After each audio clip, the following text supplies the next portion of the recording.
Unang alam kaliang persya Dr. Mukul Sangma ulabu Kylli hayang dorbar halor ka Jingpyntrei ka Tura Medical College ba hadu Katno ka Jingpyntrei ka kam kalayan. Haba jubab halor ka ni ka Kylli ka menteri ka kuat kya kong amprin dengdo kala pentib ba ka Jingpyntrei kalayat habaro ki benta don ki benta ba ka Jingpyntrei kalayat 90% don ki ba layat palat kendai persen ba don pat ki Jingpyntrei ki badang yan. Honorable Speaker, sir. Reply to star question 88A. So the status of the Tura Government Medical College is 75%. B. So the total area of land donated by the clan for the project is 99 acres. C. So the total amount of money sanctioned by Government of India for the project till date is 170.10 crores. D. Sir. The total amount of money released to the PMC till date is 185.65 crores. E.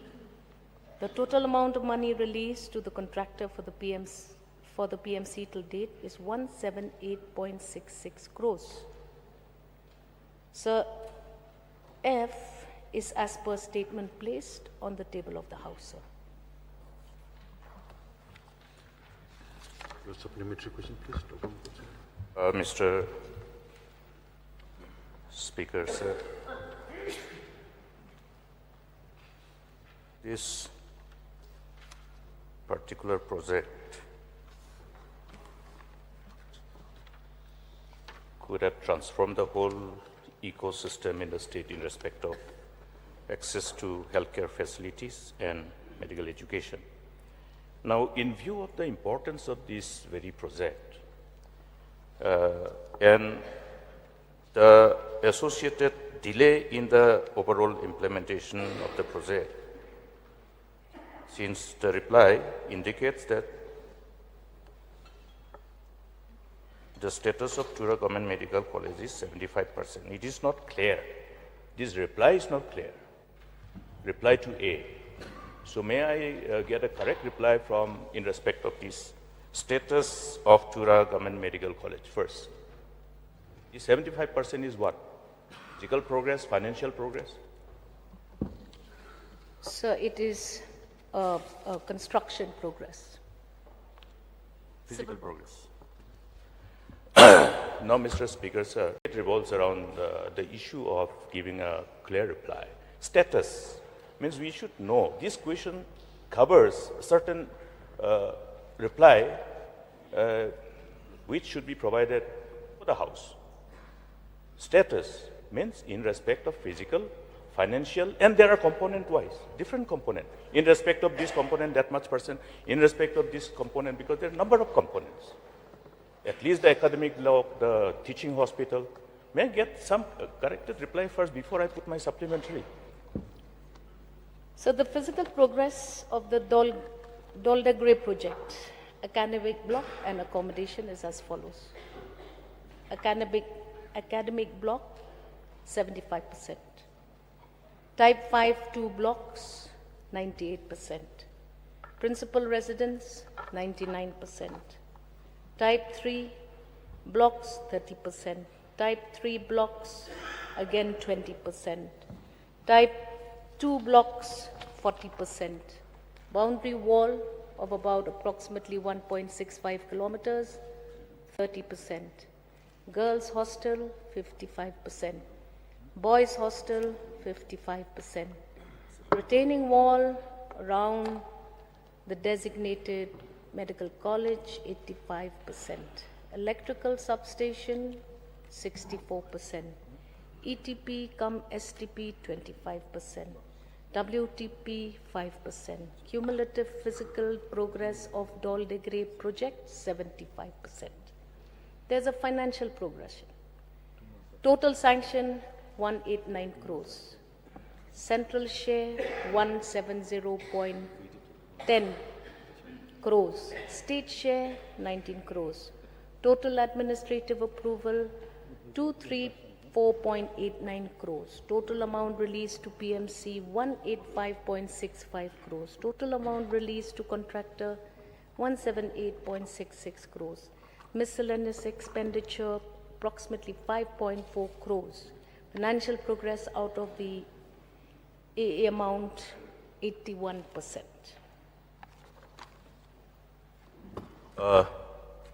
Mr. Speaker, sir, this gives quite a clear picture about the project. So now it is easier for me to put supplementary.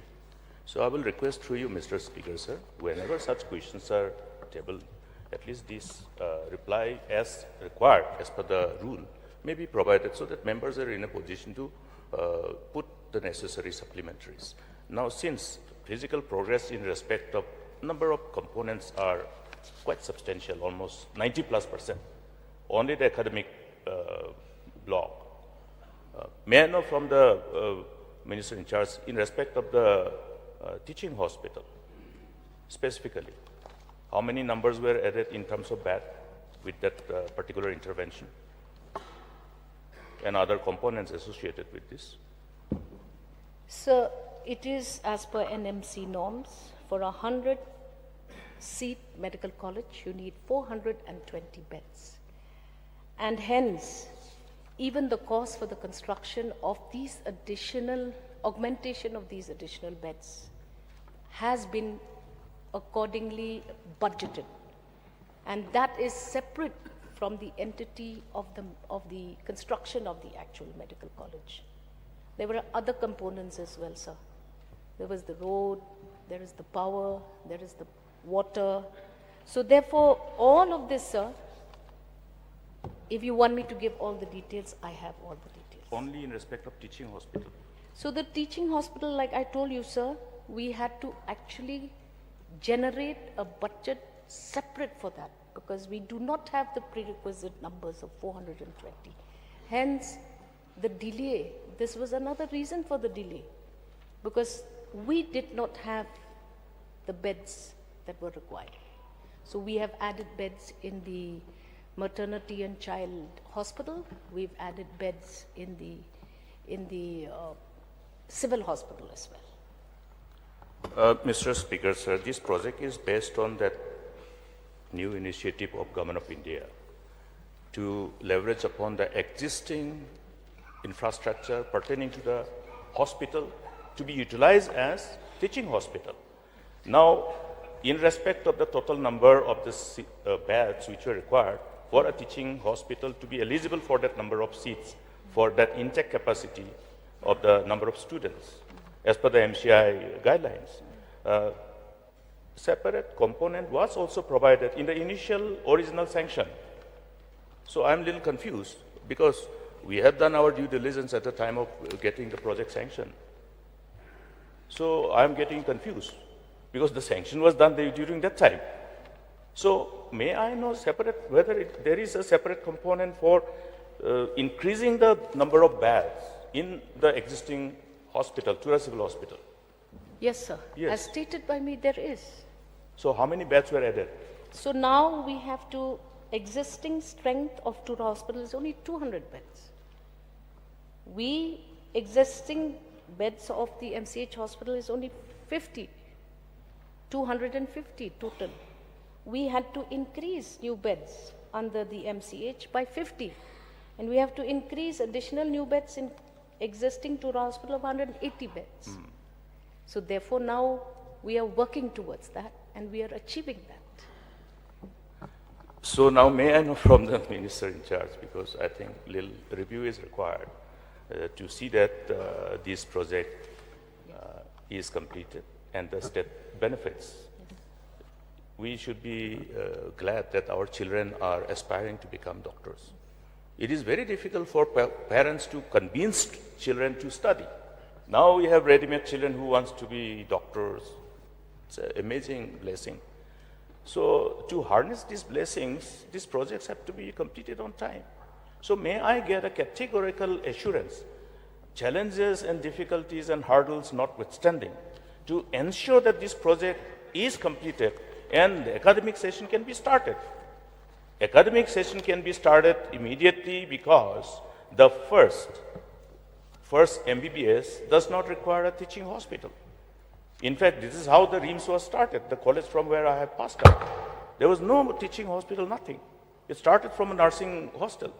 So may I therefore get a categorical assurance from the government, through you, Mr. Speaker, sir, that all that is within the command of the government be invoked and utilized to see that this project takes off and do justice to the aspirations and hopes of the people as a whole. Because all these hospitals, referral hospital, medical college is the tertiary, the final referral hospital. So therefore, I think it is a very important project. Certain sentiments are attached to this personally also. So I would like to see that at least some assurance comes that as reflected in my submission. Can we get that assurance, Mr. Speaker, sir? Honorable Speaker, sir, I would like through you, sir, to assure the Honorable LO that the government is very focused on making sure that the Tura Medical College should at the earliest function. And so we are taking all steps and measures to fast track this very important project. So in as far as assurance, I would like the honorable member to know that times have changed and the NMC is very, very stringent these days. They will not allow us if we don't have the fulfillment of all norms. And hence we are working towards that and we are reaching there. I want to give this assurance to the Honorable LO that yes, this project is also close to our heart as much as it is to yours. We will leave no stone unturned. We would like to see the sessions 25, 26, 27 actually become a reality. Despite all the challenges, we are working on that, sir. I want to give him just that assurance. But to flaunt the rules, to flaunt the norms will be beyond my capacity. We now still have several steps to still take because we are calling the MNC for a spot inspection. So many components already have to be on ground. And I can assure the honorable member that yes, we are concerned. We would like to see that this institution also changes the academic scenario in Tura and Garo Hills in general. So that's an assurance. Leaving no stone unturned means, so I have every reason to believe that with utmost sense of sincerity and dedication to what we committed in this August House does not remain just as a aspirational part. I hope the government can give fruition to all these aspirations and hopes. Honorable Speaker, sir, yes, we are committed and we hope to be able to achieve this very important target, sir.